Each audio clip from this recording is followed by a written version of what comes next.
നമസ്കാരം. 24ന്റെ എല്ലാ പ്രേക്ഷകർക്കും വാർത്താ പ്രഭാതത്തിലേക്ക് സ്വാഗതം. ജൂൺ 27 തീയതി ശനിയാഴ്ചയാണ്. മിഥുനം 13.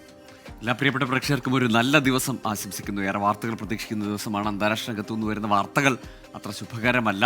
ഇറാന് മേൽ വീണ്ടും അമേരിക്കയുടെ ആക്രമണം ഉണ്ടാകുന്നു. കഴിഞ്ഞ ദിവസം ഹോർമുസിൽ ഇറാൻ നടത്തിയ ആക്രമണത്തിന് പ്രത്യാക്രമണം എന്നാണ് അമേരിക്കയുടെ വിശദീകരണം വരുന്നത്. തിരിച്ചടിക്കുമെന്ന് ഇറാനും പറയുന്നുണ്ട്. വീണ്ടും യുദ്ധകലുഷിതമാവുകയാണോ അന്താരാഷ്ട്ര സാഹചര്യം, പശ്ചിമേഷ്യൻ സാഹചര്യം എന്നൊരു ആശങ്ക ഉയർത്തുന്നതാണ്. കേരളത്തിലേക്ക് വന്നാൽ കാര്യമായ മഴ മുന്നറിയിപ്പുണ്ട്. വടക്കൻ കേരളത്തിൽ ഇന്ന് ശക്തമായി തന്നെ മഴ പെയ്യും. തിങ്കളാഴ്ച മുതൽ അങ്ങോട്ട് വീണ്ടും കാലവർഷം സജീവമാകുമെന്നതാണ് പ്രവചനമുള്ളത്. അങ്ങനെ നിരവധി വാർത്തകൾ, രാഷ്ട്രീയ വാർത്തകൾ അടക്കം ഇന്ന് ചൂടുപിടിക്കുന്നുണ്ട്. ഏതായാലും ഇന്നത്തെ വാർത്തകൾ എന്തൊക്കെ, വാർത്താ സാധ്യതകൾ എന്തൊക്കെയെന്ന് നോക്കാം.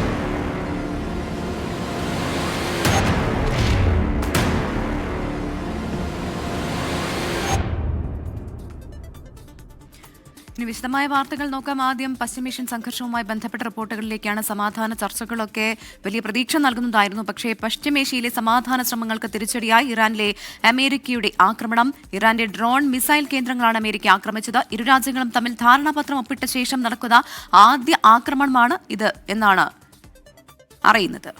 അതിവേഗം ശക്തമായ തിരിച്ചടി നൽകുമെന്ന് ഇസ്ലാമിക് റവല്യൂഷണറി ഗാർഡ് മുന്നറിയിപ്പ് നൽകി. അതിനിടെ തെക്കൻ ലെബനോനിൽ ഇസ്രയേൽ പിടിച്ചെടുത്ത പ്രദേശങ്ങൾ കൈമാറുന്നത് സംബന്ധിച്ച കരാറിന്റെ ചട്ടക്കൂടിൽ ലെബനോനും ഇസ്രയേലും വാഷിംഗ്ടണിൽ ഒപ്പുവെച്ചു.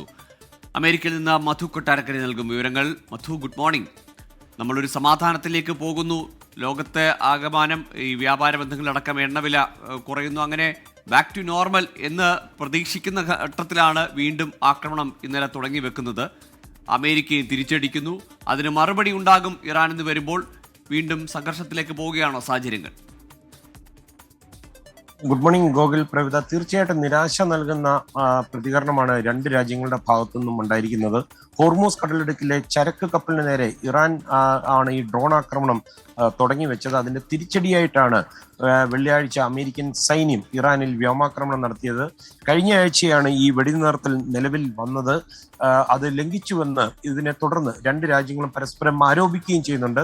ഇറാനിലെ മിസൈൽ അതുപോലെ ഡ്രോൺ സംഭരണ കേന്ദ്രങ്ങളും അവരുടെ തീരദേശ റഡാർ സ്റ്റേഷനുകളിലുമാണ് അമേരിക്കൻ വ്യോമസേന ആക്രമണം നടത്തിയത്. ഇത് സംബന്ധിച്ച് അവരുടെ US സെൻട്രൽ കോമിന്റെ പ്രസ്താവനയും വന്നിട്ടുണ്ട്.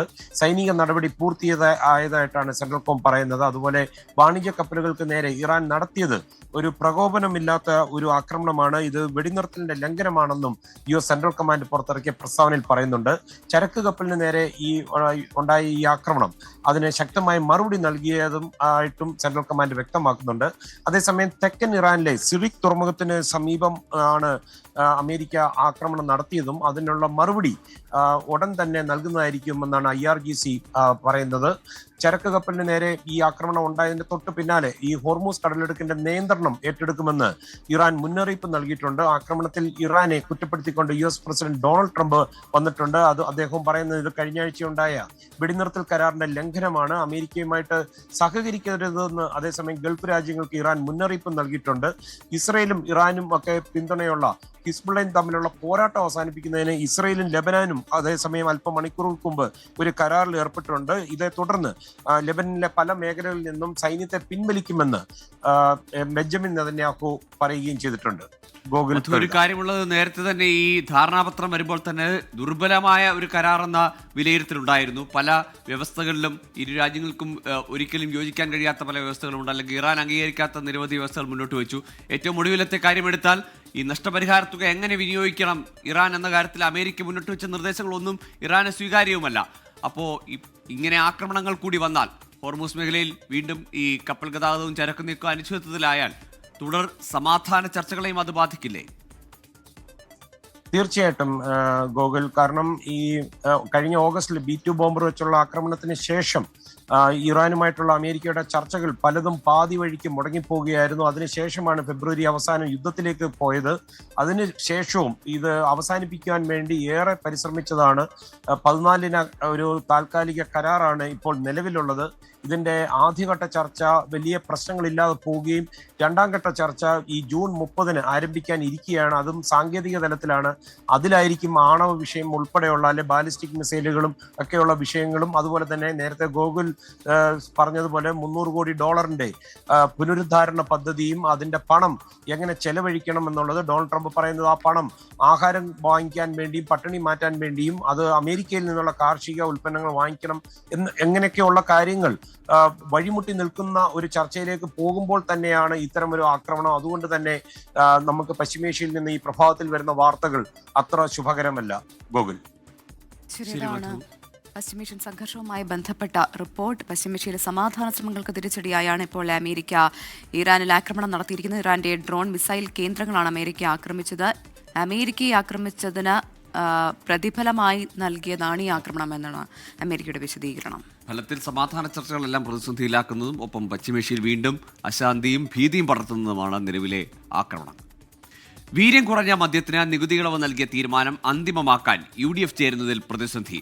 മുന്നണി യോഗം ചേരുന്നതിനുള്ള തീയതിയും സമയവും ഇനിയും നിശ്ചയിച്ചിട്ടില്ല. 1-ാം തീയതി നിയമസഭയിൽ ധനബില്ല് പാസാക്കുമെന്നിരിക്കെ അതിനു മുൻപ് വിഷയം ചർച്ച ചെയ്ത് തീരുമാനമെടുക്കേണ്ട UDF യോഗം ചെയർമാൻ കൂടിയായ മുഖ്യമന്ത്രി വിളിക്കാത്തതിൽ കക്ഷി നേതാക്കൾക്ക് അതൃപ്തിയുണ്ട്. ധനബില്ല് മാറ്റം കൂടാതെ പാസാക്കുന്നതിന്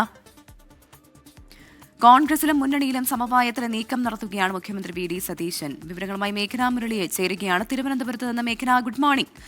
മേഘന, ഇത്തരത്തിലൊരു സമവായ ശ്രമം പാർട്ടിക്കുള്ളിൽ നടക്കുന്നതുകൊണ്ടാണോ അദ്ദേഹം പ്രധാനപ്പെട്ട യോഗം വിളിക്കാത്തത്? മാത്രമല്ല, അദ്ദേഹം സഭയിൽ പറഞ്ഞത് ഇതിൽ UDF ചേർന്ന തീരുമാനം എടുക്കുമെന്നുള്ളതാണ്. എന്തുകൊണ്ടാണ് ഈ അമാന്തം?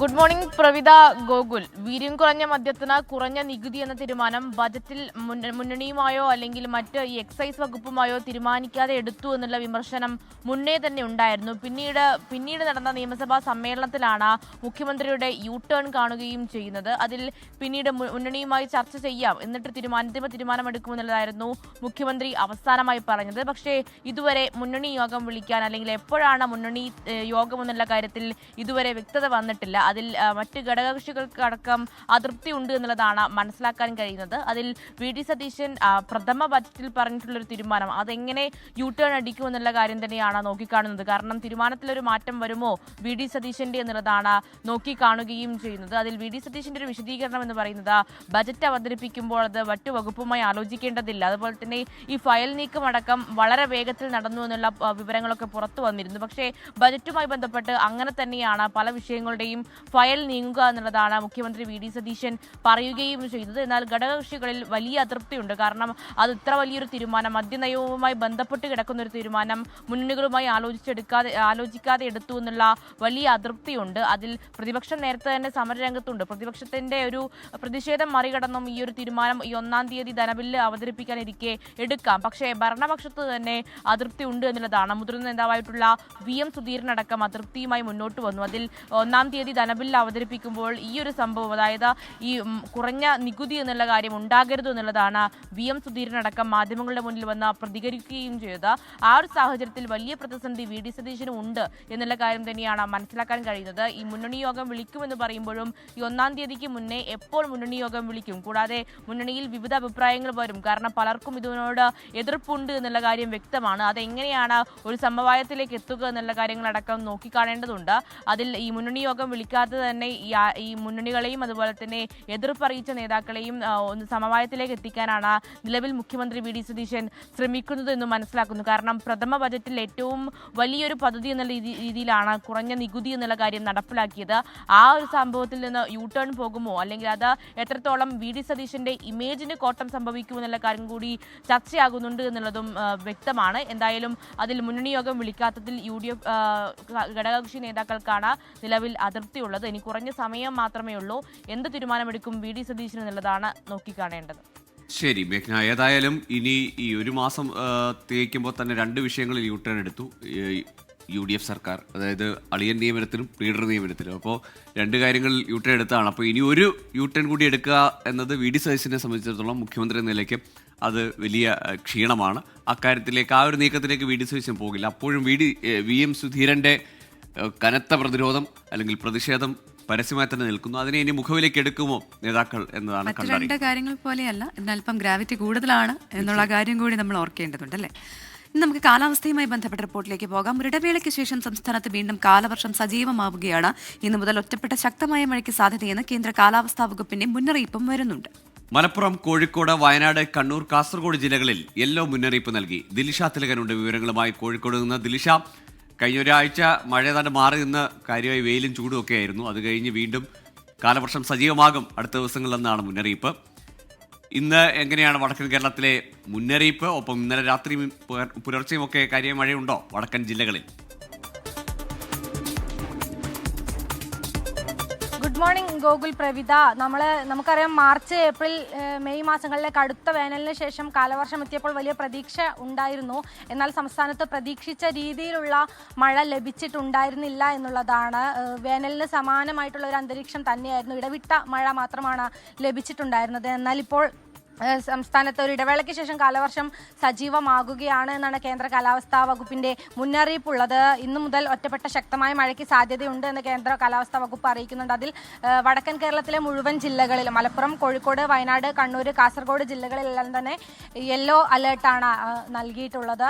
അതിൽ മറ്റൊരു പ്രധാനപ്പെട്ട കാര്യം, മറ്റന്നാൾ മുതൽ സംസ്ഥാനത്ത് അതിതീവ്ര മഴയ്ക്ക് സാധ്യതയുണ്ട് എന്നൊരു മുന്നറിയിപ്പ് കൂടിയുണ്ട്. ശക്തമായ കാറ്റിനും ഇടിമിന്നലിനും എല്ലാം തന്നെ സാധ്യതയുണ്ട്. കരുതിയിരിക്കണം എന്ന് തന്നെയാണ് ജാഗ്രതാ നിർദ്ദേശം നൽകിയിരിക്കുന്നത്. അതിൽ വടക്കൻ കേരളത്തിൽ തന്നെയാണ് ഇത്തരത്തിൽ മുന്നറിയിപ്പ് കൂടുതലായിട്ടുമുള്ളത്. വടക്കൻ കേരളത്തിൽ ശക്തമായ അതിതീവ്രമായ മഴ ലഭിക്കുമെന്ന് തന്നെയാണ്. മാത്രമല്ല ഈ വിനോദസഞ്ചാര കേന്ദ്രങ്ങളിലേക്ക് അടക്കമുള്ളവർക്ക്, അവിടേക്ക് അടക്കം പോകുന്നവർക്കൊക്കെ ഒരു ജാഗ്രതാ നിർദ്ദേശം നൽകുന്നുണ്ട്. മറ്റന്നാൾ മുതൽ അതിതീവ്ര മഴയാണ്, കരുതിയിരിക്കണം എന്നൊരു നിർദ്ദേശം ലഭിക്കുന്നുണ്ട്. കഴിഞ്ഞ ദിവസങ്ങളിലെല്ലാം തന്നെ വടക്കൻ കേരളത്തിൽ ഇടവിട്ട മഴ തന്നെയായിരുന്നു. മറ്റു നാശനഷ്ടങ്ങളോ ഒന്നും തന്നെ റിപ്പോർട്ട് ചെയ്തിട്ടില്ല. വല്ലപ്പോഴും ഇടവിട്ട ഒരു മഴ ലഭിക്കും. ഒരു മഴക്കാലത്തിൻ്റെ ഒരു പ്രതീതി ഉണ്ടായിരുന്നില്ല എന്നുള്ളതാണ്. മാത്രമല്ല ഈ മഴ ലഭിക്കാതിരുന്നത് കാർഷിക മേഖലയെ അടക്കം വലിയ രീതിയിൽ പ്രതിസന്ധിയിലാക്കിയിട്ടുണ്ട് എന്നുള്ളതാണ്. ഈ കാലവർഷം ആരംഭിച്ചിട്ടും സംസ്ഥാനത്ത് പ്രതീക്ഷിച്ച മഴ ലഭിക്കാത്തത്, അത് ജൂൺ പകുതിയോടെ ഈ വയലുകളിൽ ഞാറ്റടി തയ്യാറാക്കി വിത്ത് പാകുന്ന കർഷകർ, അവർക്കൊക്കെ തന്നെ ഇത്തവണ ആവശ്യത്തിന് വെള്ളം ലഭിച്ചിട്ടുണ്ടായിരുന്നില്ല. അതെല്ലാം തന്നെ വലിയ രീതിയിലുള്ള പ്രതിസന്ധി ഉണ്ടാക്കിയിട്ടുണ്ട്. കൃഷിപ്പണികൾ തുടങ്ങാനാകാത്ത അത്രയും പ്രതിസന്ധി ഉണ്ടാക്കിയിട്ടുണ്ട് എന്നുള്ളതാണ്. എന്തായാലും വരും ദിവസങ്ങളിൽ മഴ ശക്തമാകുമെന്ന മുന്നറിയിപ്പാണ് ലഭിക്കുന്നത്. ശരി, മൺസൂണിന്റെ ആദ്യ ആഴ്ചകളിൽ കാര്യമായി മഴ ലഭിച്ചില്ല കേരളത്തിൽ. പക്ഷേ ഇനി വരുന്ന തിങ്കളാഴ്ച മുതൽ അങ്ങോട്ടേക്ക് തകർത്ത് പെയ്യുമെന്നതാണ് മുന്നറിയിപ്പുള്ളത്. ദിലിഷ തിലകനാണ് വിവരങ്ങൾ പങ്കുവച്ചത് കോഴിക്കോട് നിന്ന്. ഇനി ഉത്തരേന്ത്യയിലെ സാഹചര്യം നോക്കാം. ഉത്തരേന്ത്യൻ സംസ്ഥാനങ്ങളിൽ കാലവർഷം ശക്തി പ്രാപിക്കും. ഗുജറാത്ത്, മധ്യപ്രദേശ്, ഛത്തീസ്ഗഡ്, ഉത്തരാഖണ്ഡ്, ജാർഖണ്ഡ്, ഉത്തർപ്രദേശ് എന്നീ സംസ്ഥാനങ്ങളിൽ അടുത്ത 4 ദിവസത്തിനുള്ളിൽ ശക്തമായ മഴ ലഭിക്കുമെന്ന് കാലാവസ്ഥാ നിരീക്ഷണ കേന്ദ്രത്തിന്റെ പ്രവചനം വരികയാണ്. അരുണാചൽ പ്രദേശിലും ഉത്തരാഖണ്ഡിലും അസമിലും കനത്ത മഴയിൽ വൻ നാശനഷ്ടങ്ങൾ റിപ്പോർട്ട് ചെയ്തിട്ടുണ്ട്. ഈ സംസ്ഥാനങ്ങളിലെ ജനങ്ങളോട് അതീവ ജാഗ്രത പുലർത്താനാണ് നിർദ്ദേശം നൽകിയിരിക്കുന്നത്. ശക്തമായ മഴ തുടർന്നാൽ നദീതീരങ്ങളിൽ നിന്ന് മാറി താമസിക്കാൻ ഇതിനോടകം നിർദ്ദേശിച്ചിട്ടുണ്ട്.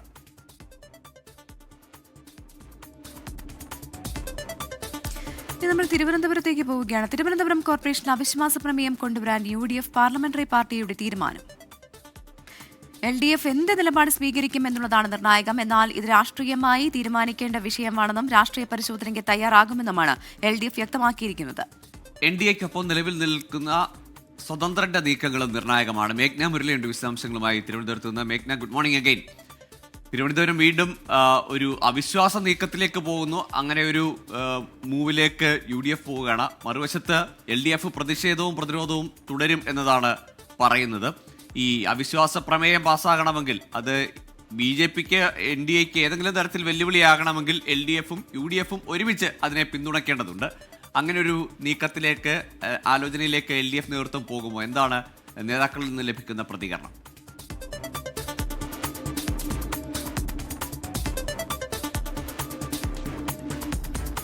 ഗോകുൽ, പ്രവിത, അതിൽ പ്രധാനപ്പെട്ട കാര്യം തിരുവനന്തപുരം കോർപ്പറേഷനിൽ ഒരു വലിയ പ്രതിസന്ധി ഉണ്ട് എന്ന് തന്നെയാണ്. കാരണം BJP എത്തിയിട്ട് ഭരണത്തിലേക്ക് എത്തിയിട്ട് 6 മാസം കഴിയുകയാണ്. അതിനിടയിൽ തന്നെ വലിയ പ്രതിഷേധ കളമാകുന്നു തിരുവനന്തപുരം കോർപ്പറേഷൻ എന്നുള്ളതാണ്. അതിൽ കഴിഞ്ഞ ദിവസങ്ങളിലൊക്കെ LDF കൗൺസിലർമാരും അതുപോലെ തന്നെ BJP കൗൺസിലർമാരും തമ്മിലുള്ള കയ്യാങ്കളിയും വാക്കുതർക്കവും ഒക്കെ നമ്മൾ കണ്ടതാണ്. അതിനുശേഷവും LDF കൗൺസിലർമാർ പ്രതിഷേധം അവസാനിപ്പിക്കാൻ തയ്യാറായിട്ടില്ല. അതുപോലെ തന്നെ BJP ആരോപിക്കുന്നത് അകാരണമായി LDF കൗൺസിലർമാർ മേയറെയും ഡെപ്യൂട്ടി മേയറെയും അടക്കം ആക്രമിച്ചു എന്നുള്ളതാണ്. ഇരുവർക്കുമെതിരെ പോലീസ് കേസെടുക്കുകയും ചെയ്തിട്ടുണ്ട്. അതിൽ നിലവിൽ UDFന്റെ ഒരു നിർണായക തീരുമാനമാണ് വരുന്നത്. UDF ഒരു അവിശ്വാസ പ്രമേയം കൊണ്ടുവന്നേക്കും. കാരണം അതിൽ ഇന്നലെ തന്നെ KS ശബരിനാഥൻ അടക്കം പ്രതികരിച്ചത് BJPയും LDFും രാഷ്ട്രീയം കളിക്കുന്നു, അതായത് അതിൽ രാഷ്ട്രീയ ജീർണതയുണ്ട് എന്നുള്ള കാര്യമാണ്. കാരണം ഇതിൽ സുഗതന്റെ വിഷയത്തിലടക്കം അതുപോലെ തന്നെ ഈ വീണ്ടും സത്യപ്രതിജ്ഞ ചെയ്തതിൽ ചട്ടലംഘനമുണ്ട് എന്ന വിഷയത്തിലടക്കം പ്രതികരിക്കേണ്ടത് ഇങ്ങനെയല്ല, അല്ലെങ്കിൽ കോർപ്പറേഷനെ അങ്ങനെ ഒരു തർക്കഭൂമിയാക്കരുത് എന്നുള്ളതാണ് പറയുകയും ചെയ്യുന്നത്. അതുമായി ബന്ധപ്പെട്ട് നിയമപരമായി മുന്നോട്ട് പോകും. അതുപോലെ തന്നെ അവിശ്വാസ പ്രമേയം കൊണ്ടുവരുമെന്നുള്ളതാണ്. തിങ്കളാഴ്ചയാണ് അതുമായി ബന്ധപ്പെട്ട അന്തിമ തീരുമാനമെടുക്കുകയും ചെയ്യുക. തിങ്കളാഴ്ച കോർപ്പറേഷന് മുന്നിൽ UDF സമരവും സംഘടിപ്പിച്ചിട്ടുണ്ട്. അതിൽ ഏറ്റവും നിർണായകമാവുക LDF UDFനെ പിന്തുണയ്ക്കുമോ ഈ അവിശ്വാസ പ്രമേയം കൊണ്ടുവന്നാൽ എന്നുള്ളതാണ്. കാരണം അതിൽ ഏറ്റവും കൂടുതൽ സീറ്റ് ലഭിച്ച ഒരു പാർട്ടി എന്ന് പറയുന്നത് കോൺഗ്രസും UDFുമാണ് കോർപ്പറേഷനിൽ. അത് കഴിഞ്ഞാണ് LDF. ഈ രണ്ട് കൂട്ടരും കൂടെ അതുപോലെ തന്നെ സ്വതന്ത്രരുടെയും കൂടെ പിന്തുണയുണ്ടെങ്കിൽ അവിശ്വാസ പ്രമേയത്തിൽ എന്തെങ്കിലും തരത്തിലുള്ള ഒരു ഇമ്പാക്ട് ഉണ്ടാക്കാൻ കഴിയുമെന്നുള്ളതാണ്. പക്ഷേ അങ്ങനെ ഒരു രാഷ്ട്രീയ കൗതുകം ഉണ്ടാകുമോ എന്നുള്ള കാര്യം കൂടി നോക്കിക്കാണണം. അതിൽ LDFന്റെ നിലപാടെന്ന് പറയുന്നത് അത് രാഷ്ട്രീയപരമായി ആഴത്തിൽ പഠിച്ച് തീരുമാനിക്കേണ്ട വിഷയമാണ്. അതിൽ പിന്നീട് തീരുമാനമുണ്ടാകുമെന്നുള്ളതാണ്. എന്തായാലും തിങ്കളാഴ്ചയും ഈ കൗൺസിൽ കൂടുമ്പോഴും വലിയ പ്രതിഷേധം ഉണ്ടാകുമെന്നുള്ള കാര്യത്തിൽ സംശയമില്ല. അതിൽ പ്രധാനപ്പെട്ട വിഷയം എന്ന് പറയുന്നത് ഇപ്പോഴും ജയിലിൽ കഴിയുന്ന വളോട്ടുകോണം കൗൺസിലറായിട്ടുള്ള സുഗതന്റെ വിഷയം, സുഗതനെ അയോഗ്യനാക്കണമെന്നുള്ളതാണ്. അതുപോലെ തന്നെ ഈ ഹൈക്കോടതി നിർദ്ദേശിച്ച് വീണ്ടും സത്യപ്രതിജ്ഞ ചെയ്തു. പക്ഷേ അതിലും ചട്ടലംഘനമുണ്ട്. മറ്റു കൗൺസിലർമാരെ അറിയിച്ചില്ല. അതുപോലെ തന്നെ ഈ കലക്ടർക്ക് അടക്കം നിർദ്ദേശം നൽകിയിട്ടില്ല എന്നുള്ള കാര്യമാണ് പറയുകയും ചെയ്യുന്നത്. എന്തായാലും ഇനിയും ഒരു അനിശ്ചിതാവസ്ഥ ഉണ്ടാകും, അല്ലെങ്കിൽ ഒരു പ്രതിസന്ധി തുടരും, പ്രതിഷേധവും ഉണ്ടാകും എന്നുള്ള കാര്യം തന്നെയാണ് മനസ്സിലാക്കാൻ കഴിയുന്നത്. അതിൽ UDFന്റെ അവിശ്വാസ പ്രമേയം അത് ഏത് തരത്തിൽ വിജയം കാണുമെന്നുള്ളത് കൂടി നോക്കിക്കാണേണ്ടതുണ്ട്. ശരി മേഘ്ന, ഏതായാലും ജയിച്ച് അധികാരത്തിൽ വന്നാൽ ദിവസങ്ങൾക്കകം മാസ്റ്റർ പ്ലാൻ വരും. പ്രധാനമന്ത്രി തന്നെ അത് പ്രഖ്യാപിക്കുമെന്നൊക്കെയായിരുന്നു BJP നേതാക്കളുടെയും പ്രത്യേകിച്ച് മേയർ VV രാജേഷിൻ്റെയും ഒക്കെ അവകാശവാദം. ആ മാസ്റ്റർ പ്ലാൻ ഒന്നും ഉണ്ടായില്ല. അവിടെ മിനിറ്റ്സ് ഇരുത്തുന്നു, അല്ലെങ്കിൽ ഈ കാപ്പ കേസിൽ പ്രതിയായ ആൾ ഒളിവിൽ നിൽക്കുമ്പോൾ അദ്ദേഹത്തിന് അവിടെ അറ്റൻഡൻസ് കൊടുക്കുന്നു, അങ്ങനെയൊക്കെയുള്ള ആരോപണങ്ങളാണ് നേരിടുന്നത്. ഭരണസമരം എന്ന കടുത്ത ആരോപണം ഇടതുപക്ഷവും ഒപ്പം തന്നെ UDFും ഉയർത്തുന്നുണ്ട്. അടുത്ത ദിവസങ്ങളിലും വലിയ പ്രതിഷേധങ്ങൾക്കാണ് UDFന്റെ പദ്ധതി. ഒപ്പം അവിശ്വാസ നീക്കം കൂടി നേരിടേണ്ടി വരുമോ NDA മുന്നണി? അതിൽ മറ്റൊരു പ്രധാനപ്പെട്ട കാര്യം, നിയമസഭയിൽ ഏറ്റുമുട്ടുന്ന LDFും UDFും ഈ കാര്യത്തിൽ കൈകോർക്കുമോ എന്നുള്ളതാണ് നമുക്കറിയേണ്ടത്. അതിന് സാധ്യതയില്ല എന്ന് പറയാൻ കഴിയില്ല. കാരണം നേതാക്കൾ ആലോചിക്കാമെന്ന് പറയുന്നുണ്ട്. LDF അങ്ങനെ ഒരു നീക്കത്തിന് പിന്തുണ നൽകിയാൽ അത് NDAക്ക് വലിയ വെല്ലുവിളിയായിരിക്കും. സ്വതന്ത്രർ അവിടെയും വീണ്ടും നിർണായകമാകും. ശ്വേതാ മേനോനും ലക്ഷ്മിപ്രിയയ്ക്കുമെതിരെ നടി അൻസിബ നൽകിയ പരാതിയിൽ തുടർ നടപടികളിലേക്ക് കടക്കുകയാണ് പോലീസ്. തനിക്കെതിരെ അപവാദ പ്രചാരണവും നടത്തുന്നുവെന്ന് കാണിച്ച് പാലാരിവട്ടം പോലീസിലാണ് അൻസിബ പരാതി നൽകിയത്. അൻസിബയ്ക്കും പരാതിയിൽ പറഞ്ഞിരിക്കുന്നവർക്കും മൊഴി നൽകാൻ ഹാജരാകണമെന്ന് കാണിച്ച് പോലീസ് നോട്ടീസ് അയച്ചേക്കും. ലിഡിയ ജേക്കബുണ്ട് വിവരങ്ങളുമായി കൊച്ചിയിൽ നിന്ന്. Lydia, good morning.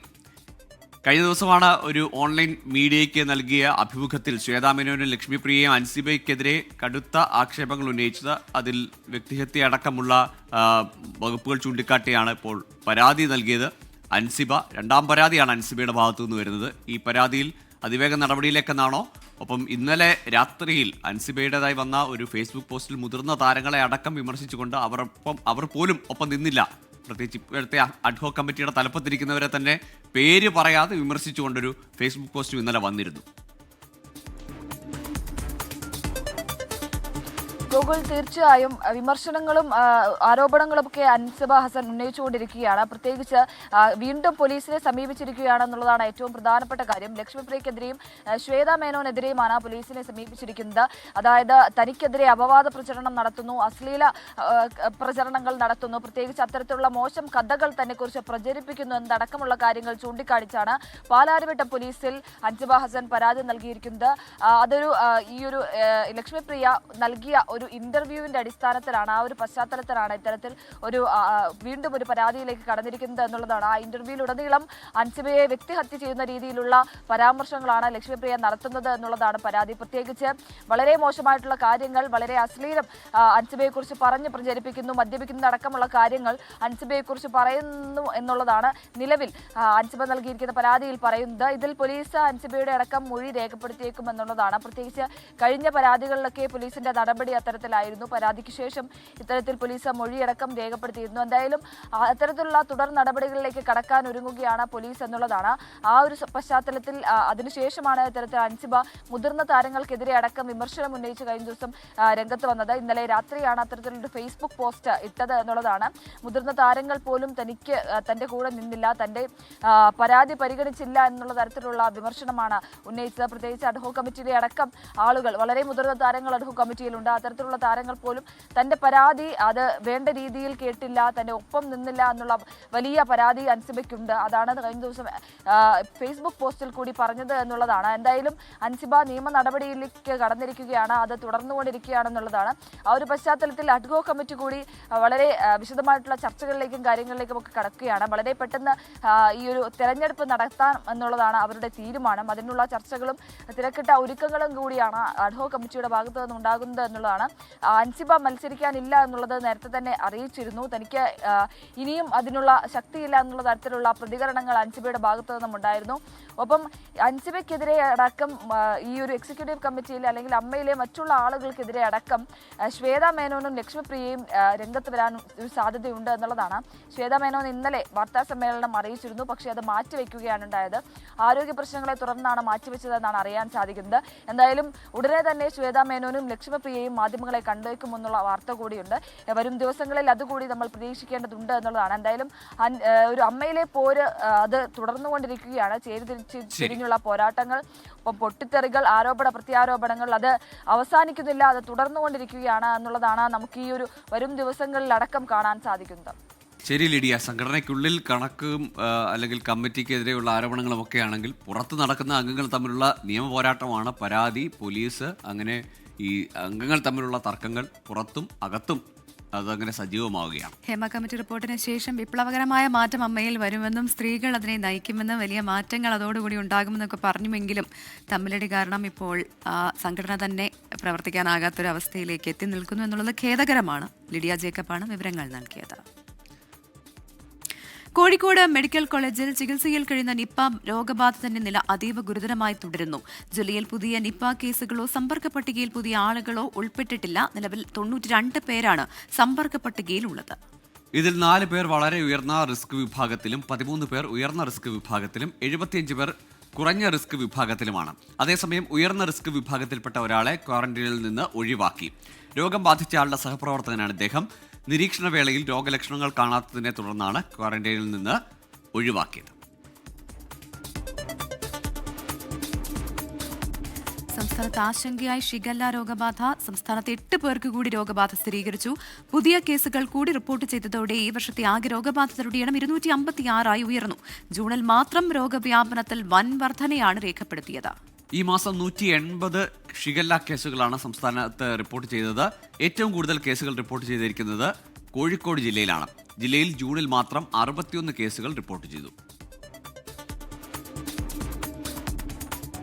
വിദ്യാർത്ഥികളുടെ ശ്രദ്ധയ്ക്കാണ്. കീം പരീക്ഷാഫലം ഇന്ന് പ്രസിദ്ധീകരിക്കും. ഉച്ചയ്ക്ക് 12 മണിക്ക് എറണാകുളം പത്തടിപ്പാലം ഗസ്റ്റ് ഹൌസിൽ ഉന്നത വിദ്യാഭ്യാസ മന്ത്രി റോജി എം ജോൺ ഔദ്യോഗിക പ്രഖ്യാപനം നടത്തും. സംസ്ഥാനത്തെ എഞ്ചിനീയറിംഗ്, ആർക്കിടെക്ചർ, ഫാർമസി, മെഡിക്കൽ അനുബന്ധ കോഴ്സുകളിലേക്കുള്ള എൻട്രൻസ് പരീക്ഷാഫലമാണ് പ്രസിദ്ധീകരിക്കുന്നത്.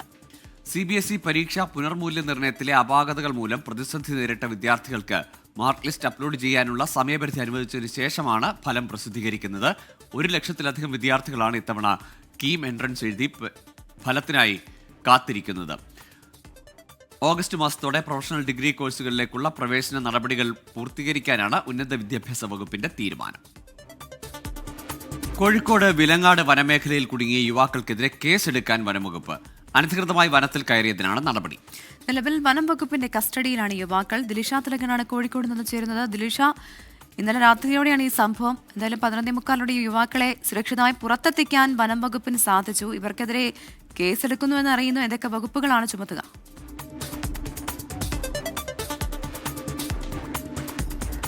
പ്രവിത ഗോകുൽ, ഇന്നലെ ഏകദേശം വൈകിട്ട് 7 മണിയോട് കൂടിയാണ് വിലങ്ങാട് നാദാപുരം മുടി വനമേഖലയിൽ ഇത്തരത്തിൽ യുവാക്കൾ കയറുന്നത്.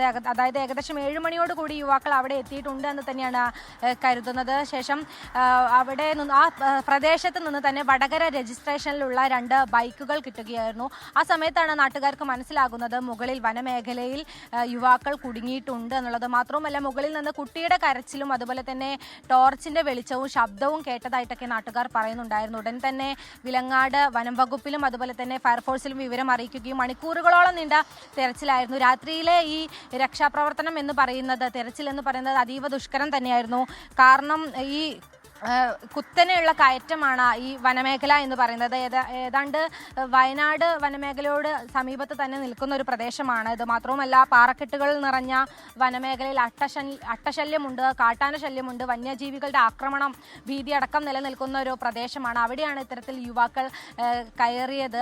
ശേഷം ഏകദേശം 11:45 കൂടി വനംവകുപ്പിന്റെ 12 സംഘങ്ങളായിട്ട് തിരിഞ്ഞുള്ള അന്വേഷണത്തിലൂടെ ഈ വനംവകുപ്പ് ഒരു 11:45 കൂടി യുവാക്കളെ കണ്ടെത്തിയിട്ടുണ്ടായിരുന്നു. ശേഷം താഴെ ഇറക്കുകയും ചെയ്തു. വനം വകുപ്പിന്റെ കസ്റ്റഡിയിലാണ് 3 യുവാക്കളും ഉള്ളത്. ഇവർ എന്തിന് അവിടേക്ക് പോയി, എന്തായിരുന്നു ഉദ്ദേശം എന്നതടക്കമുള്ള കാര്യങ്ങളിലെല്ലാം തന്നെ വ്യക്തത വരേണ്ടതുണ്ട്. അതുകൊണ്ട് തന്നെ അവരെ ചോദ്യം ചെയ്യേണ്ടതുണ്ട്. അതിനായിട്ട് ഇവർക്കെതിരെ കേസെടുക്കാനുള്ള തീരുമാനത്തിലാണ് നിലവിൽ വനം വകുപ്പ് ഉള്ളത്. പ്രവിത. അയോധ്യ രാമക്ഷേത്രത്തിലെ സംഭാവന തട്ടിപ്പിൽ ജുഡീഷ്യൽ കസ്റ്റഡിയിൽ വിട്ട പ്രതികളെ അന്വേഷണ സംഘം വീണ്ടും വിശദമായി ചോദ്യം ചെയ്യും. 3 ദിവസത്തേക്കാണ് 8 പ്രതികളെയും കസ്റ്റഡിയിൽ വിട്ടത്. പ്രതികളിൽ നിന്ന് 79 ലക്ഷം രൂപ കണ്ടെത്തിയതായി അന്വേഷണ സംഘം വ്യക്തമാക്കിയിരുന്നു. ബൽറാം നെടുങ്ങാടിയാണ് വിവരങ്ങളുമായി ഡൽഹിയിൽ നിന്ന് ചേരുന്നത്. Balram, good morning. സംഭാവന തട്ടിപ്പ് രാജ്യത്തെ എമ്പാടുമുള്ള വിശ്വാസികൾക്ക് മാത്രമല്ല, ഓരോ പൗരനും വലിയ രീതിയിലുള്ള പ്രതിഷേധം അറിയിക്കുന്ന ഒരു കാര്യം കൂടിയാണ്. പ്രത്യേകിച്ച് ഈ തട്ടിപ്പിൽ ജുഡീഷ്യൽ കസ്റ്റഡിയിൽ വിട്ട പ്രതികളെ അന്വേഷണ സംഘം വീണ്ടും വിശദമായി ചോദ്യം ചെയ്യാൻ ഒരുങ്ങുകയാണ്. ഈ അന്വേഷണം എവിടേക്ക് നീളുമെന്നാണ് നമ്മൾ മനസ്സിലാക്കുന്നത്? ചമ്പത്രായിലേക്കൊക്കെ ഈ അന്വേഷണം നീളാനൊരു സാധ്യതയുണ്ടോ? Very good morning Pravitha Gokul. ചെമ്പത്രായിലേക്കും അന്വേഷണം നീണ്ടേക്കും എന്ന സൂചനകൾ തന്നെയാണ് ലഭിക്കുന്നത്. കാരണം ആദ്യഘട്ടത്തിൽ ഉയർന്നു കേട്ടത് FIR-ൽ ചെമ്പത്രായുടെ പേര് ഉൾപ്പെട്ടേക്കും എന്നുള്ളതായിരുന്നു. എന്നാൽ FIR-ൽ 8 പ്രതികളുടെ പേരുകളാണ് ഉൾപ്പെട്ടിരുന്നത്. അതിൽ ശക്തമായ പ്രതിഷേധം, രാഷ്ട്രീയമായ പ്രതിഷേധം ഉൾപ്പെടെ ഉയരുന്ന ഒരു സാഹചര്യമുണ്ട്. തുടർന്ന് തൊട്ടു പിന്നാലെയാണ് അദ്ദേഹം രാജിവെക്കുന്നതും. നിലവിലിപ്പോൾ അറസ്റ്റിലായിരിക്കുന്ന 8 പേർ, അവരെ 3 ദിവസത്തേക്കാണ് ജുഡീഷ്യൽ കസ്റ്റഡിയിൽ വിട്ടിരിക്കുന്നത്. ഈ പ്രതികളെ വിശദമായി തന്നെ ചോദ്യം ചെയ്ത് കൂടുതൽ തെളിവുകൾ, ഒപ്പം തന്നെ ഇതിന് ആരുടെയെല്ലാം സഹായം ലഭിച്ചിരുന്നു, പിന്തുണ ലഭിച്ചിരുന്നു തുടങ്ങിയ കാര്യങ്ങളെല്ലാം തന്നെ സംബന്ധിച്ചുള്ള തെളിവുകൾ ശേഖരിക്കുകയാണ് പ്രത്യേക അന്വേഷണ സംഘം. ഈ ഒരു ഘട്ടത്തിൽ എന്തായാലും ചെമ്പത്രായിലേക്ക് അന്വേഷണം നീളും എന്ന് ഏതാണ്ട് ഉറപ്പായിരിക്കുകയാണ്. കാരണം ഈ അറസ്റ്റിലായ 8 പേരിൽ നിരവധി പേർ ചെമ്പത്രായുടെ അടുത്ത അനുയായികൾ, കൂട്ടാളികളാണ് എന്നുള്ളത് നിലവിൽ തന്നെ റിപ്പോർട്ടുകൾ പുറത്തു വന്നിട്ടുണ്ട്. അദ്ദേഹത്തിന്റെ ഡ്രൈവർ അടക്കമുള്ളവർ അറസ്റ്റിലായിട്ടുണ്ട്. ഈ അറസ്റ്റിലായ ആളുകൾ, ഇവർ ഈ സംഭാവന എണ്ണിത്തിട്ടപ്പെടുത്തുന്ന ജോലിയിൽ ഏർപ്പെട്ടിരുന്ന ആളുകളായിരുന്നു എന്നുള്ളതാണ് ഏറ്റവും നിർണായകമായ കാര്യം. ഇതിൽ ഈ പ്രതികൾക്കെതിരായ പ്രധാന തെളിവായി മാറിയത് CCTV ദൃശ്യങ്ങൾ തന്നെയാണ്. പ്രധാനമായും ഇതിൽ പ്രത്യേക അന്വേഷണ സംഘം വ്യക്തമാക്കുന്നത്, ഈ എണ്ണിത്തിട്ടപ്പെടുന്ന ഘട്ടത്തിൽ തന്നെ നോട്ടുകൾ 100 എണ്ണത്തിന്റെ കെട്ടുകളായാണ് സാധാരണ നിലയിൽ സൂക്ഷിക്കാറുള്ളത്, തരംതിരിക്കാറുള്ളത്. എന്നാൽ അതിൽ എണ്ണം കൂട്ടിവെച്ച് ബണ്ടിലുകളാക്കിയ ശേഷം പിന്നീട് ഇത് CCTV ക്യാമറയിൽ പതിയും എന്നതുകൊണ്ട് തന്നെ അതിൽ 100-ലേറെ നോട്ടുകൾ ഉൾപ്പെടുത്തിക്കൊണ്ട് ബണ്ടിലുകൾ ആക്കി വെക്കുകയും പിന്നീട് അധികമായി ചേർത്ത് വെച്ച പണം CCTV ഇല്ലാത്ത സ്ഥലത്ത് വെച്ച് മാറ്റി തിരികെ എടുക്കുകയും അത് പങ്കിട്ട് എടുക്കുകയുമായിരുന്നു എന്നാണ് പ്രത്യേക അന്വേഷണ സംഘം കണ്ടെത്തിയിരിക്കുന്നത്. ഈ പ്രതികളിൽ നിന്നും 79 ലക്ഷം രൂപ ഇതിനകം തന്നെ കണ്ടെത്തിയിട്ടുണ്ട്. കൂടുതൽ തെളിവുകൾ പ്രതികളെ വിശദമായി ചോദ്യം ചെയ്യുന്നതിൽ നിന്നും ലഭിക്കും എന്ന പ്രതീക്ഷ തന്നെയാണ് പ്രത്യേക അന്വേഷണ സംഘം പങ്കുവയ്ക്കുന്നത്. ഇത് വലിയ തോതിൽ തന്നെ രാഷ്ട്രീയ വിവാദമായിരിക്കുന്നു. ഒപ്പം തന്നെ ദേശീയ തലത്തിലും അന്തർദേശീയ തലത്തിലും ശ്രദ്ധ നേടിയിരിക്കുന്നു എന്നുള്ളതാണ് സർക്കാരിനെയും അന്വേഷണ സംഘത്തെയും കൂടുതൽ പ്രതിരോധത്തിലാക്കുന്നത്. എന്തായാലും അന്വേഷണത്തിൽ യാതൊരു വിട്ടുവീഴ്ചയും ഉണ്ടാകില്ല എന്ന് തന്നെയാണ് കഴിഞ്ഞ ദിവസം മുഖ്യമന്ത്രി യോഗി ആദിത്യനാഥിന്റെ വാക്കുകളിലും വ്യക്തമാകുന്നത്. പ്രവിത ഗോകുൽ. അതാണ് ബൽറാം നെടുങ്ങാടിയാണ് വിവരങ്ങൾ നൽകിയത്. എന്തായാലും അയോധ്യ രാമക്ഷേത്രത്തിലുണ്ടായ ആ സംഭാവന തട്ടിപ്പ് അത് ചെറിയ ഒരു തട്ടിപ്പല്ല, ലക്ഷക്കണക്കിന് കോടിക്കണക്കിന് രൂപയുടെ തട്ടിപ്പാണ് ഉണ്ടായിരുന്നത്. ട്രസ്റ്റ് സെക്രട്ടറി ആയിരുന്ന ഈ ചമ്പത്രായുടെ അനുയായി, അയാളും അയാളുടെ ബന്ധുക്കളുമാണ് ഈ പിടിയിലായവരിൽ ഭൂരിഭാഗം പേരും. അവരായിരുന്നു ഈ സംഭാവന എണ്ണി തിട്ടപ്പെടുന്നത്. അല്ലെങ്കിൽ ഭണ്ഡാരത്തിന്റെ താക്കോൽ വരെ ഈ ചമ്പത്രായുടെ മുൻ ഡ്രൈവറായ അനുയായിയുടെ കയ്യിലായിരുന്നു. അയാളെയാണ് പിടികൂടിയിൽ ഒരു വ്യക്തി അദ്ദേഹമാണ്. സമ്പത്ത് എന്തായാലും എളുപ്പത്തിൽ തലയൂരാനാകില്ല എന്നുള്ളതും കൂടി എടുത്തു പറയേണ്ടതുണ്ട്. 3 ദിവസത്തെ സീഷെൽസ് സന്ദർശനത്തിനായി പ്രധാനമന്ത്രി നരേന്ദ്രമോദി ഇന്ന് യാത്ര തിരിക്കും. സീഷെൽസിന്റെ ദേശീയ ദിനത്തിന്റെ സുവർണ ജൂബിലി ആഘോഷങ്ങളിൽ വിശിഷ്ടാതിഥിയായി പങ്കെടുക്കുന്നതിനാണ് പ്രധാനമന്ത്രിയുടെ സന്ദർശനം. ഇന്ത്യൻ സായുധ സേനയുടെ ഒരു സംഘവും ഇന്ത്യൻ നാവികസേനയുടെ 2 കപ്പലുകളും ആഘോഷങ്ങളിൽ പങ്കെടുക്കും. സീഷെൽസ് പ്രസിഡന്റ് പാട്രിക് ഹെർമിനിയുമായി പ്രധാനമന്ത്രി ചർച്ച നടത്തും. മോദി സീഷെൽസിന്റെ ദേശീയ അസംബ്ലി അഭിസംബോധന ചെയ്യുകയും ഇന്ത്യൻ പ്രവാസികളുമായി സംവദിക്കുകയും ചെയ്യും. ഇത് 2ാം തവണയാണ് പ്രധാനമന്ത്രി സീഷെൽസ് സന്ദർശിക്കുന്നത്. കേന്ദ്ര വിദ്യാഭ്യാസ മന്ത്രി ധർമ്മേന്ദ്ര പ്രധാന്റെ രാജി ആവശ്യപ്പെട്ട് പ്രതിഷേധം ശക്തമാക്കാൻ കോക്രോച്ച് ജനതാ പാർട്ടി. വിഷയത്തിൽ രാജ്യവ്യാപക പ്രചാരണം ആരംഭിക്കാനാണ് CJP തീരുമാനം. അതേസമയം രാജി ആവശ്യപ്പെട്ട് സാമൂഹ്യ പ്രവർത്തകൻ സോനം വാങ്ചുക് നാളെ മുതൽ ജന്തർ മന്ദറിൽ നിരാഹാര സമരം ആരംഭിക്കും. വിവിധ കർഷക സംഘടനകളടക്കം പിന്തുണയറിയിച്ചെത്തും എന്നാണ് വ്യക്തമാക്കിയിട്ടുള്ളത്. നോക്കാം ഇനി ലോകകപ്പ് വിശേഷങ്ങൾ.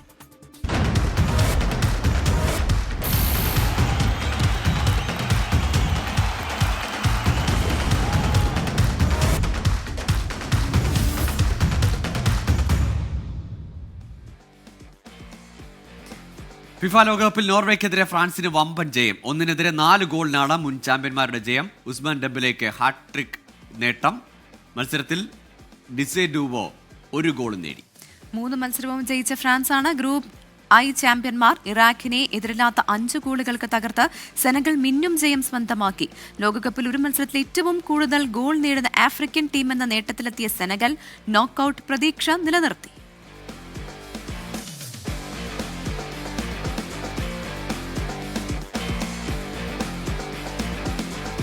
ലോകകപ്പിലെ ഗ്രൂപ്പ് റൗണ്ടിലെ അവസാന മത്സരങ്ങൾക്കായ ലയണൽ മെസ്സിയുടെ അർജന്റീനയും ക്രിസ്ത്യാനോ റൊണാൾഡോയുടെ പോർച്ചുഗലും കളത്തിലേക്ക്. ഇംഗ്ലണ്ടിനും ക്രൊയേഷ്യയ്ക്കും മത്സരമുണ്ട്. മെസ്സി മാജിക്കിൽ ലോക ചാമ്പ്യന്മാരായ അർജന്റീന നോക്കൌട്ട് ഉറപ്പിച്ചു കഴിഞ്ഞു. അൾജീരിയക്കെതിരെ ഹാട്രിക്കും ഓസ്ട്രിയക്കെതിരെ ഡബിളുമായി സർവം മെസ്സിമയം. ജോർദാനെ കൂടി അടിച്ചിട്ട ഗ്രൂപ്പ് റൗണ്ടിൽ സമ്പൂർണ്ണ ജയമാണ് ഇനി ആൽബി സെലസ്റ്റകളുടെ ലക്ഷ്യം. റൗണ്ട് ഓഫ് 32 ഉറപ്പിച്ചതിനാൽ ഇതുവരെ പ്ലേയിങ് ടൈം കിട്ടാത്തവർക്കെല്ലാം വയറ്റി തെളിയാൻ അവസരമൊരുക്കും കോച്ച് ലിയോണൽ സ്കലോണി. ഇന്ത്യൻ സമയം നാളെ രാവിലെ 7:30-ക്കാണ് മത്സരം. ഇതേ സമയത്ത് ഇതേ ഗ്രൂപ്പിലെ മറ്റൊരു മത്സരത്തിൽ അൾജീരിയ ഓസ്ട്രിയയെ നേരിടും. ജയിക്കുന്നവർക്ക് നോക്കൌട്ടിലെത്താം. റൗണ്ട് ഓഫ് 32 ഉറപ്പിക്കാനിറങ്ങുന്ന ക്രിസ്ത്യാനോ റൊണാൾഡോയുടെ പോർച്ചുഗലിന്റെ എതിരാളികൾ കൊളംബിയ. 1 വീതം ജയവും സമനിലയുമായി ഗ്രൂപ്പിൽ 2ാം സ്ഥാനത്താണ് നിലവിൽ പറങ്കിപ്പട. ഉസ്ബെക്കിസ്ഥാനെതിരെ ഇരട്ട ഗോളുമായി റൊണാൾഡോ ഫോമിൽ തിരിച്ചെത്തിയത് പോർച്ചുഗലിന്റെ കരുത്തുകൂട്ടും. അതേസമയം 2 കളിയും ജയിച്ച് നോക്കൌട്ട് ഉറപ്പിച്ച കൊളംബിയയുടെ ലക്ഷ്യം ഗ്രൂപ്പ് ചാമ്പ്യൻ പട്ടമാണ്. ഗ്രൂപ്പ് കെയിലെ മറ്റൊരു മത്സരത്തിൽ ഉസ്ബെക്കിസ്ഥാൻ കോങ്കോയെ നേരിടും. ഈ 2 മത്സരങ്ങളും ഇന്ത്യൻ സമയം പുലർച്ചെ 5-ന്. എൽ ഗ്രൂപ്പിൽ നിന്ന് നോക്കൌട്ട് ഉറപ്പിക്കാനിറങ്ങുന്ന ഇംഗ്ലണ്ടിന്റെ എതിരാളികൾ പാനമ. ക്രൊയേഷ്യക്കെതിരെ വമ്പൻ ജയത്തോടെ തുടങ്ങിയ ഇംഗ്ലണ്ട് ഘാനയ്ക്കെതിരെ ഗോളില്ലാ സമനിലയിൽ കുരുങ്ങിയതിന്റെ നിരാശയിലാണ്. ഇന്ത്യൻ സമയം പുലർച്ചെ 2:30-ക്ക് നടക്കുന്ന മറ്റൊരു മത്സരത്തിൽ ക്രൊയേഷ്യ ഘാനയെ നേരിടും. Sports desk 24. ഇപ്പോൾ നടക്കുന്ന മത്സരങ്ങളുടെ അപ്ഡേറ്റ്സ് കൂടി പ്രേക്ഷകരുമായി പങ്കുവയ്ക്കാൻ തോന്നുന്നു. ഇപ്പോൾ ഉറുഗ്വേ സ്പെയിൻ മത്സരം 2ാം പകുതിയിലേക്ക് കടന്നിട്ടുണ്ട്. ആദ്യ പകുതിയിൽ 42-ാം മിനിറ്റിൽ അലക്സ് ബേന ഗോൾ നേടി 1 ഗോൾ അടിച്ച് സ്പെയിനെ മുന്നിൽ നിർത്തിയിരിക്കുകയാണ്. അപ്പം 1-0 എന്ന നിലയിൽ സ്പെയിൻ ഉറുഗ്വേ മത്സരം പുരോഗമിക്കുന്നു. ഒപ്പം തന്നെ സൗദി കേപ്പ് വെർദെ മത്സരം ആദ്യ പകുതി ഗോൾ രഹിതമായ സമനിലയിൽ തുടരുകയാണ്. 2ാം പകുതിയിൽ എന്ത് സംഭവിക്കുമെന്ന് കണ്ടറിയാം. മറ്റു വാർത്തകൾ നോക്കാം. ഓപ്പറേഷൻ തൂഫാനുമായി ബന്ധപ്പെട്ട ഗാനമൊരുക്കി കേരള പോലീസ്. കൊച്ചിയുടെ പശ്ചാത്തലത്തിൽ ഒരുക്കിയിരിക്കുന്ന ഗാനത്തിൽ ലഹരിമുക്ത കേരളത്തിനായി ഒരുമിച്ച് കൈകോർക്കാം എന്നതാണ് സന്ദേശം.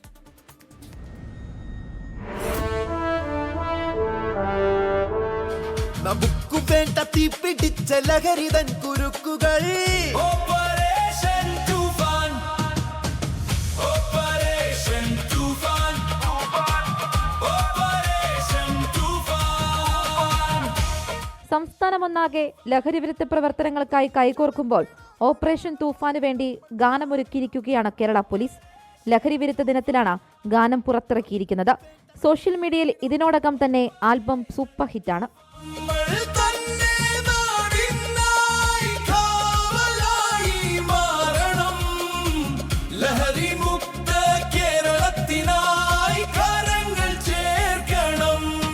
ACP അനന്തലാലാണ് സംവിധാനം. ഹരിനാരായണൻ വരികൾ ഒരുക്കിയപ്പോൾ രഞ്ജിൻ രാജ് സംഗീതം നിർവഹിച്ചു. കാറ്റുപോലിരുട്ടിനെ വകഞ്ഞു നമ്മൾ നീങ്ങിടും. Operation Toofan.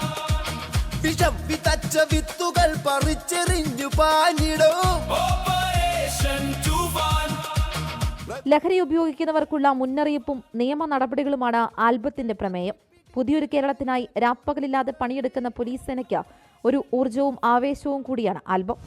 Operation Toofan. Operation Toofan. Operation Toofan. Operation Toofan. 24 Kochi. മാമ്പഴക്കാലമായതോടെ മാമ്പഴത്തിന്റെ മധുരവും വൈവിധ്യവും കൊണ്ട് നിറഞ്ഞ കൊച്ചി മറൈൻ ഡ്രൈവ് 60-ലധികം മാങ്ങകളുടെ വെറൈറ്റിയുമായി ഇന്റർനാഷണൽ മാംഗോ ഫെസ്റ്റിന് തുടക്കമായി.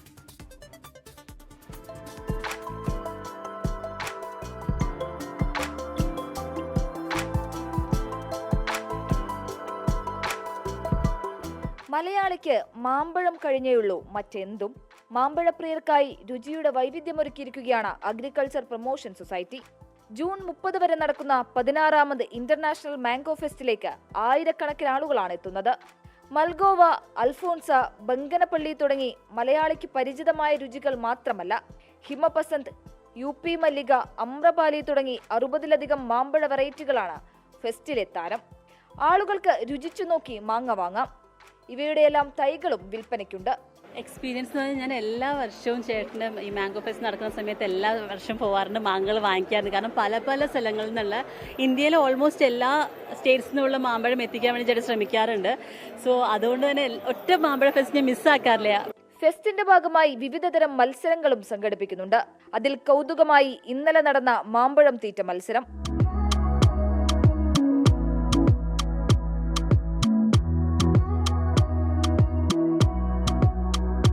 വളരെ നല്ല അനുഭവമായിരുന്നു. നല്ല എക്സ്പീരിയൻസ് ആയിരുന്നു. ഞാൻ എല്ലാ വർഷവും ഇങ്ങനെ മാങ്ങ കഴിക്കാൻ വരാറുണ്ട്. It was really wonderful. നന്നായിട്ട് എൻജോയ് ചെയ്തു. മത്സരം ഹൈബി ഈഡൻ MP ഉദ്ഘാടനം ചെയ്തു. മാമ്പഴത്തോടൊപ്പം വിവിധ ഇനം ചക്കകളുടെ പ്രദർശനവും ഒരുക്കിയിട്ടുണ്ട്. 24 കൊച്ചി.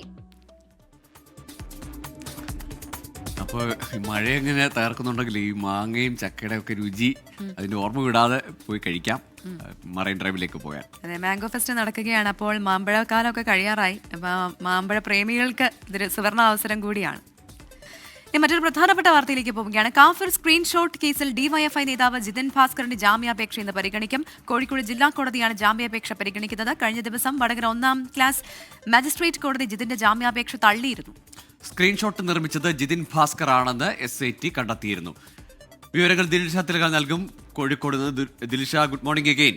കഴിഞ്ഞ ദിവസങ്ങളിൽ ഈ ഹർജിയിൽ വാദം പൂർത്തിയായി എന്നാണ് മനസ്സിലാക്കുന്നത്. ഇന്നിനി ഈ ജാമ്യാപേക്ഷയുള്ള വിധി മാത്രമാണോ പ്രതീക്ഷിക്കുന്നത്? തീർച്ചയായിട്ടും കോഴിക്കോട് ജില്ലാ കോടതിയാണ് ഗോകുൽ ഈ ജാമ്യാപേക്ഷ പരിഗണിക്കുന്നത്. വടകര കോടതി 2 തവണ ജാമ്യാപേക്ഷ തള്ളിയതാണ്. അതായത് ഈ പ്രതിയെ ജാമ്യത്തിൽ വിട്ടാൽ, ജിതിൻ ഭാസ്കറിനെ ജാമ്യത്തിൽ വിട്ടാൽ അവശേഷിക്കുന്ന തെളിവുകൾ കൂടി നശിപ്പിക്കാൻ സാധ്യതയുണ്ട് എന്ന പ്രോസിക്യൂഷന്റെ വാദം കണക്കിലെടുത്താണ് ജാമ്യം നിഷേധിച്ചത്. വടകര കോടതി 2 തവണ ഈ ജാമ്യാപേക്ഷ തള്ളിയതിന് പിന്നാലെയാണ് ജില്ലാ കോടതിയെ സമീപിക്കുന്നത്. കോഴിക്കോട് ജില്ലാ കോടതിയാണ് ഇന്നിപ്പോൾ ജാമ്യാപേക്ഷ പരിഗണിക്കുന്നത്.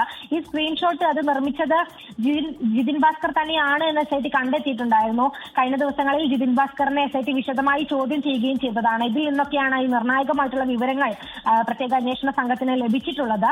പ്രതി ഫോൺ റീസെറ്റ് ചെയ്തുവെന്നും ഇതോടെ തെളിവുകൾ നഷ്ടപ്പെട്ടുവെന്നും അന്വേഷണ സംഘം കണ്ടെത്തിയിട്ടുണ്ട്. പിന്നാലെ ജില്ലാ ഫോറൻസിക് ലാബിൽ നടത്തിയ പരിശോധനയിലാണ് മറ്റു കൂടുതൽ വിവരങ്ങളെല്ലാം തന്നെ ലഭിക്കുന്നത്. എന്നാൽ ഈ സ്ക്രീൻഷോട്ടിന്റെ അതിന്റെ ബുദ്ധി കേന്ദ്രം അത് ജിതിൻ ഭാസ്കർ മാത്രമല്ല എന്നുള്ളൊരു കണ്ടെത്തലും കൂടി ഉണ്ട്. സ്ക്രീൻഷോട്ട് നിർമ്മിക്കാനും പ്രചരിപ്പിക്കാനും എല്ലാം തന്നെ ചിലരുടെ പിന്തുണ ജിതിൻ ഭാസ്കറിന് ലഭിച്ചതായിട്ട് SIT സംശയിക്കുന്നുണ്ട്. ഇവരിലേക്കും അന്വേഷണം വ്യാപിപ്പിക്കാനാണ് അന്വേഷണ സംഘം ഉദ്ദേശിക്കുന്നത്.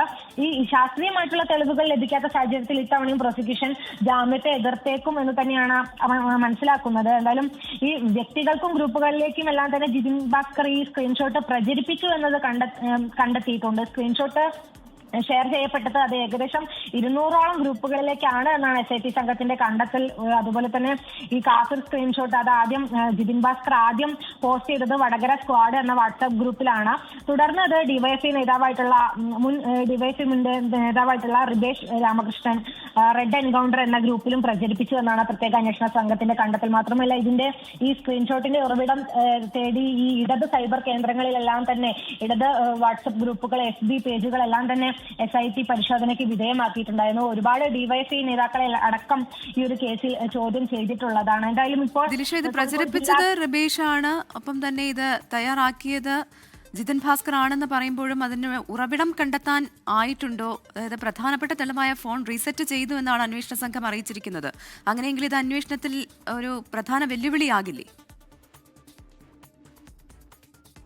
തീർച്ചയായിട്ടും പ്രതി ഫോൺ റീസെറ്റ് ചെയ്തു എന്നും ഇതോടെ തെളിവുകൾ നഷ്ടപ്പെട്ടു എന്നും തന്നെയാണ് അന്വേഷണ സംഘത്തിന്റെ കണ്ടെത്തൽ. ജില്ലാ ഫോറൻസിക് ലാബിൽ നടത്തിയ പരിശോധനയിലാണ് ഇത് കണ്ടെത്തിയിരിക്കുന്നത്. അതുകൊണ്ട് തന്നെ ശാസ്ത്രീയമായിട്ടുള്ള തെളിവുകൾ ഇനിയും അന്വേഷണ സംഘത്തിന് ലഭിച്ചിട്ടില്ല എന്നുള്ളത് തന്നെയാണ് വെല്ലുവിളിയാകുന്നത്. അത് പ്രോസിക്യൂഷൻ ആ ഒരു കാരണം വെച്ച് തന്നെയാണ് ഈ ജാമ്യത്തെ എതിർക്കുന്നതും. എന്തായാലും ജിതിൻ ഭാസ്കറിനെ ചോദ്യം ചെയ്തതിലൂടെ ഇത് ജിതിൻ ഭാസ്കർ മാത്രമല്ല ഈ ഒരു സ്ക്രീൻഷോട്ടിന്റെ ബുദ്ധികേന്ദ്രം എന്നുകൂടി അന്വേഷണ സംഘം കണ്ടെത്തുകയാണ്. അപ്പോൾ കൂടുതൽ ആളുകളിലേക്കും കൂടുതൽ വാട്സപ്പ് ഗ്രൂപ്പുകൾ, കൂടുതൽ ഫേസ്ബുക്ക് പേജുകൾ അടക്കം കേന്ദ്രീകരിച്ച അന്വേഷണം ഇനിയും പുരോഗമിക്കേണ്ടതുണ്ട് എന്ന് കൂടിയാണ് ഇതിൽ നിന്ന് മനസ്സിലാക്കാൻ സാധിക്കുന്നത്. കൂടുതൽ ആളുകളെ ഇനിയും ചോദ്യം ചെയ്യും, കൂടുതൽ പേരിലേക്ക് അന്വേഷണം വ്യാപിപ്പിക്കാൻ തന്നെയാണ് അന്വേഷണ സംഘം ഉദ്ദേശിക്കുന്നതും. ഈ സ്ക്രീൻഷോട്ട് നിർമ്മിക്കാനും പ്രചരിപ്പിക്കാനും ചിലരുടെ പിന്തുണ ലഭിച്ചു എന്ന് തന്നെയാണ് SIT ഉറപ്പിച്ചു പറയുന്നത്.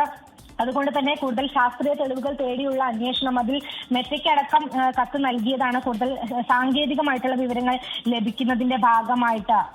പ്രവിത, ശരി, ഇതാണ് ദിലിഷ തിലകരാണ് വിവരങ്ങൾ നൽകിയത്.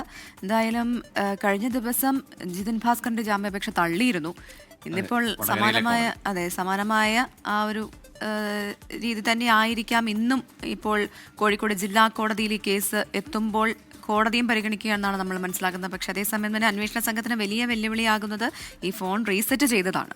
തീർച്ചയായും അതിന്റെ ഉറവിടം ജിതിൻ ഭാസ്കറിന്റെ ഫോണാണ് എന്ന് അന്വേഷണ സംഘം പറയുന്നെങ്കിലും അതിന് ശാസ്ത്രീയമായ തെളിവുകൾ കണ്ടെത്താനായിട്ടില്ല എന്നതാണ് ഈ അന്വേഷണത്തിലെ വെല്ലുവിളിയും ഇപ്പോഴും അതിലൊരു ലൂപ്പ് ഹോളായി നിൽക്കുന്നത്. കേരളത്തിലെ തിരഞ്ഞെടുപ്പ് പരാജയം അവലോകനം ചെയ്ത് തെറ്റുതിരുത്തൽ നടപടികൾക്ക് രൂപം നൽകാനുള്ള CPIM പോളിറ്റ് ബ്യൂറോ യോഗം ഡൽഹിയിൽ ഇന്നും തുടരും. നേതാക്കൾക്ക് വീഴ്ച പറ്റിയെന്നടക്കമുള്ള സ്വയം വിമർശനങ്ങൾ ഉൾക്കൊള്ളുന്ന സംസ്ഥാന ഘടകത്തിന്റെ അവലോകന റിപ്പോർട്ട് കഴിഞ്ഞ ദിവസം സംസ്ഥാന സെക്രട്ടറി MV ഗോവിന്ദൻ പോളിറ്റ് ബ്യൂറോയിൽ അവതരിപ്പിച്ചു. കേരളത്തിലെ തോൽവി സംബന്ധിച്ച വിശദ ചർച്ച ജൂലൈ 11 മുതൽ 3 ദിവസമായി ചേരുന്ന പ്രത്യേക കേന്ദ്ര കമ്മിറ്റി യോഗത്തിൽ നടക്കും. ബൽറാം നെടുങ്ങാടിയുണ്ട് ഡൽഹിയിൽ നിന്ന് വിവരങ്ങളുമായി. Balram, good morning again. കേരളത്തിൽ നിന്ന് നടത്തിയ ചർച്ചകൾ, വിമർശനങ്ങളുടെയൊക്കെ ആകത്തുകയായി എത്തിച്ച അവലോകന റിപ്പോർട്ട്, ഇന്ന് സംസ്ഥാന സെക്രട്ടറി അവതരിപ്പിച്ച അവലോകന റിപ്പോർട്ട് അതേപടി പോളിറ്റ് ബ്യൂറോ അംഗീകരിക്കുന്നുണ്ടോ? അതല്ല അതിൽ തിരുത്തുവരുത്തുമോ? കൂടുതൽ നിർദ്ദേശങ്ങൾ അല്ലെങ്കിൽ പോളിറ്റ് ബ്യൂറോയുടെ വിലയിരുത്തലുകൾ കൂട്ടിച്ചേർക്കുമോ എന്നതാണ് ഏറ്റവും വലിയ ആകാംക്ഷ.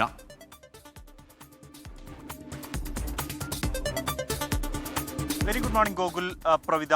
ഏറ്റവും നിർണായകം അതുതന്നെയാണ്. സംസ്ഥാനത്ത് വിശദമായ ചർച്ചകൾ ഈ വിഷയത്തിൽ നടന്നിരുന്നു. താഴെത്തട്ട് മുതൽ ഉള്ള ചർച്ചകൾ നടന്നിരുന്നു. കടുത്ത വിമർശനങ്ങൾ നേതൃത്വത്തിനെതിരെ ഉയർന്നു വന്ന ഒരു അവലോകനമാണ് ഇക്കഴിഞ്ഞ നിയമസഭാ തിരഞ്ഞെടുപ്പിന് ശേഷം കേരളത്തിൽ ഉണ്ടായത്. അത് സംസ്ഥാന സമിതി യോഗത്തിൽ പോലും നേതാക്കൾക്ക് വീഴ്ച പറ്റിയെന്നും ന്യൂനപക്ഷ വോട്ടുകൾ എന്നതിൽ ഗുരുതരമായ പാളിച്ചകൾ ഉണ്ടായി എന്നതടക്കമുള്ള വിമർശനങ്ങൾ ഉയർന്നു വന്നിരുന്നു. സ്ഥാനാർത്ഥി നിർണയം പാളിപ്പോയി എന്ന വിമർശനം ഉയർന്നിരുന്നു. ഇതെല്ലാം ഉൾക്കൊള്ളുന്നതാണ് സംസ്ഥാന സെക്രട്ടറി MV ഗോവിന്ദൻ പോളിറ്റ് ബ്യൂറോയ്ക്ക് മുന്നിൽ വച്ചിരിക്കുന്ന റിപ്പോർട്ട്.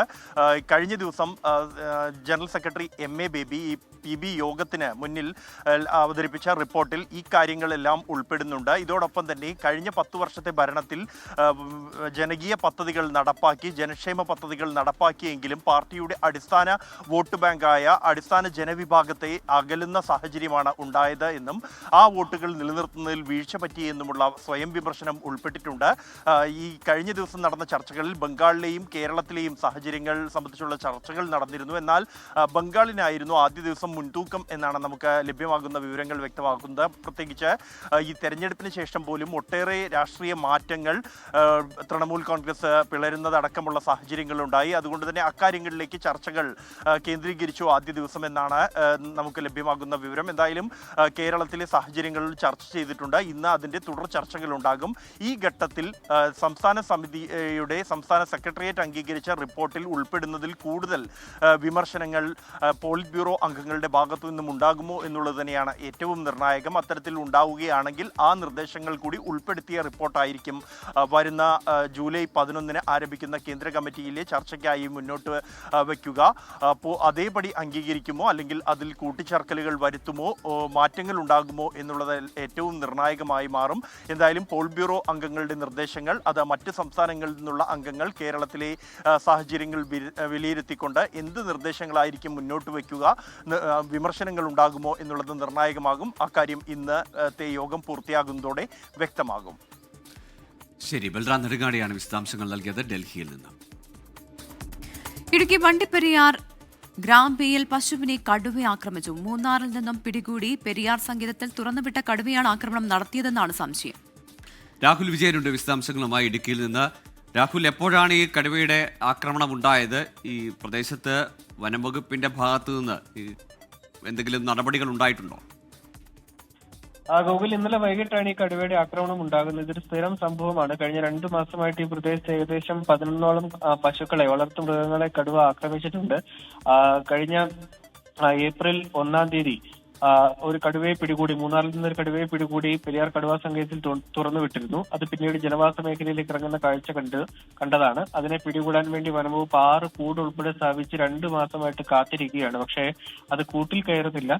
പകരം നാട്ടിലിറങ്ങി വളർത്തുമൃഗങ്ങളെയൊക്കെ ആക്രമിക്കുകയാണ്. ഇന്നലെ വൈകിട്ടാണ് ഗ്രാമ്പിയിലെ പഞ്ചായത്ത് മെമ്പറുടെ വളർത്ത് പശുവിനെ കടുവ ആക്രമിച്ചത്.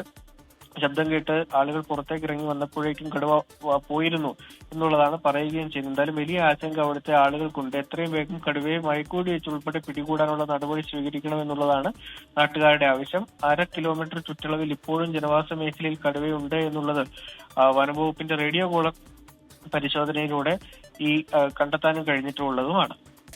കൊൽക്കത്തയിൽ നിർമ്മാണത്തിലിരുന്ന ഗോഡൌൺ തകർന്നുണ്ടായ അപകടത്തിൽ തിരച്ചിൽ 4-ാം ദിവസത്തിലേക്ക് കടന്നു. അവശിഷ്ടങ്ങൾക്കിടയിൽ എത്ര പേർ കുടുങ്ങിയെന്നത് വ്യക്തമില്ലാത്ത സാഹചര്യത്തിലാണ് തിരച്ചിൽ തുടരുന്നത്.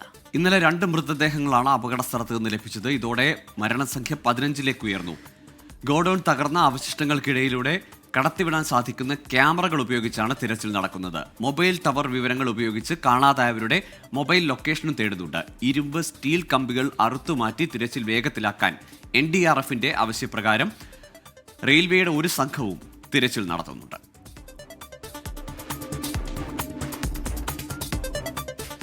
ഇതോടെ ന്യൂസ് ബ്രേക്സിന്റെ സമയം പൂർണ്ണമാകുന്നു.